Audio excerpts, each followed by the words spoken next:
All right, here we go. Part four of what? Lessons learned of 50 years of work with 25 plus jobs. Now, I've been going through a series of talking about all the jobs that I've had starting since I was 10 years old.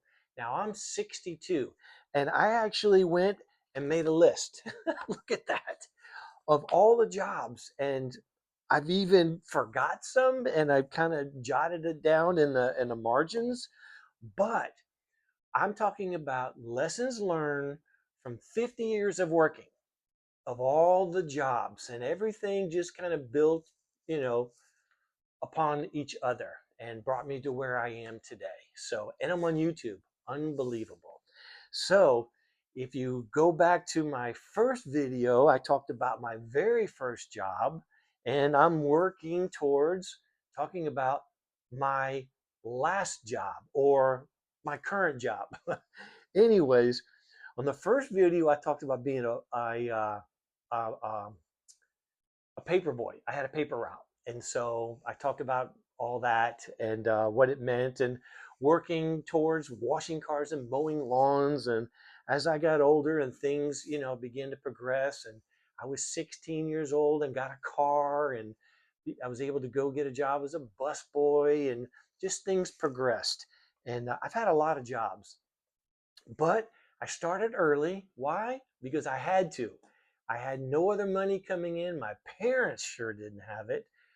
We were, man, oh man, we didn't have it. And so if I wanted to go to, buy a yo-yo or a bicycle or a skateboard, all those things, I paid for it. From what? From all my little hustle around the neighborhood of washing cars or mowing lawns and all that stuff. But it progressed.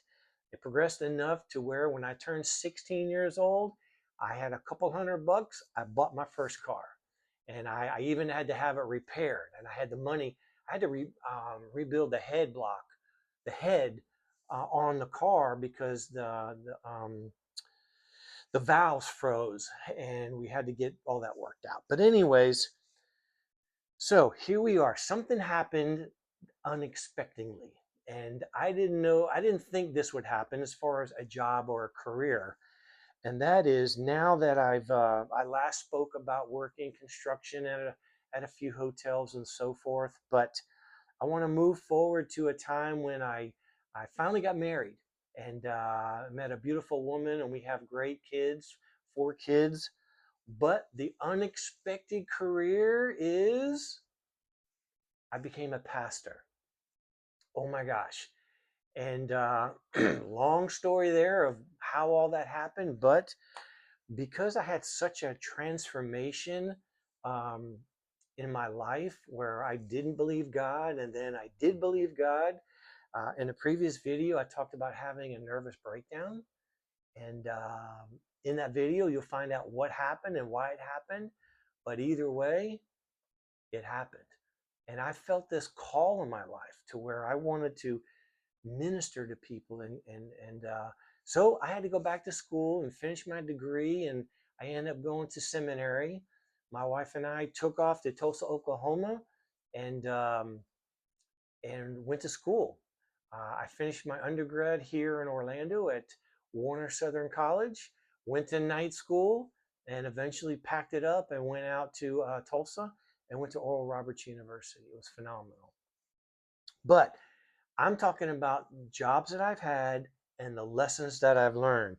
And I'm getting ready to go into that in this phase. So here we are, going to seminary. That was phenomenal. I learned a lot. The education was phenomenal. I got my master's degree. And once I finished with that, we turned around and went. By the way, we had our first child in Tulsa. And we packed everything up and we headed back to Orlando. And there I eventually got a job as a pastor. Now, being a pastor um, was not easy. It was wonderful because I felt very fulfilled. I felt very alive. I felt very appreciated. Um, I felt like I reached my potential, and I didn't. What happened was something similar to what I talked about in the last video, and that I put all my hope in a person, in a man, in a pastor, in a senior pastor. I was an assistant pastor. I helped with children's church and visitors and things like that. But the senior pastor was not who he said he was, and things got really bad. So my career, my pinnacle of success, came crashing down, and our 300 to 400 member church came to a screeching halt. We were on TV several times on a local channel here in Orlando, and it was bad. It was a train wreck, and it ruined me in ministry. And why? Because I put my hope and faith in a man and not God. I took my eyes off of God, and I really was trying to serve people and serve God, but little did I know I was serving this man, this pastor. I was trying to get validation and love, and he was actually younger than me, but I treated him like he was my father, and it went sour. It went really bad, and it sent me into a tailspin. And I realized that being a pastor is not easy, and some people get hurt, get healed, and go back. Some people get hurt and go back hurt, never get healing, and just continue to hurt other people. I won't go any farther. But I had to step away from that.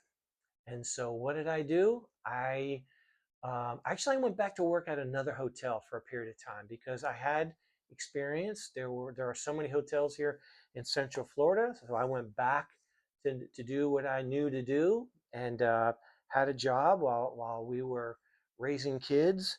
But at the time, my wife was a school teacher, so I got a job as a substitute teacher. Now I had 2 degrees, and I couldn't really find another job as a pastor, and I frankly needed a break. So I started to work as a substitute teacher. I worked for a company that it's a staffing agency, and they took care of the sub teachers. And so I got hired, and then you would go on the computer and find vacancies or schools that needed a teacher for that day or that week. And I did that. I did that for about 2 years. And it was okay, and it filled a need. And I worked 7, 8 hours a day. But what did I learn from that job?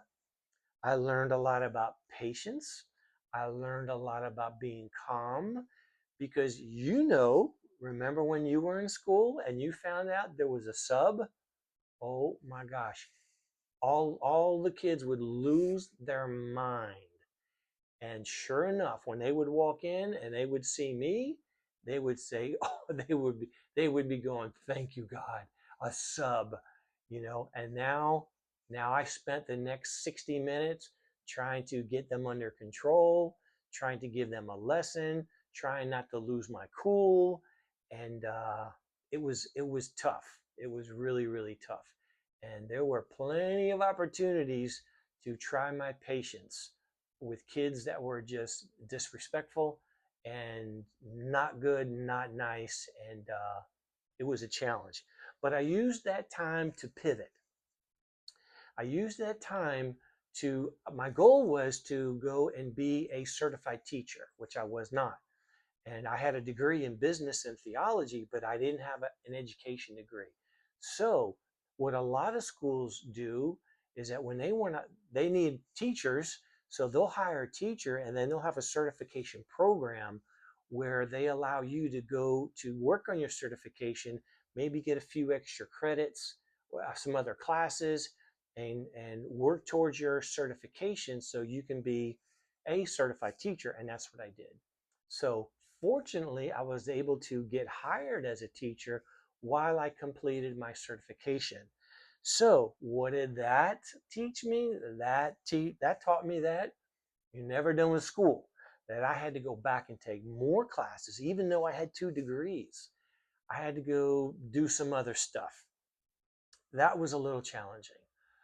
But I was able to finally get certified and be a certified. I got certification in pre-K through 3 and then 1 through 6. So I was able to get certified in 2 categories, I guess.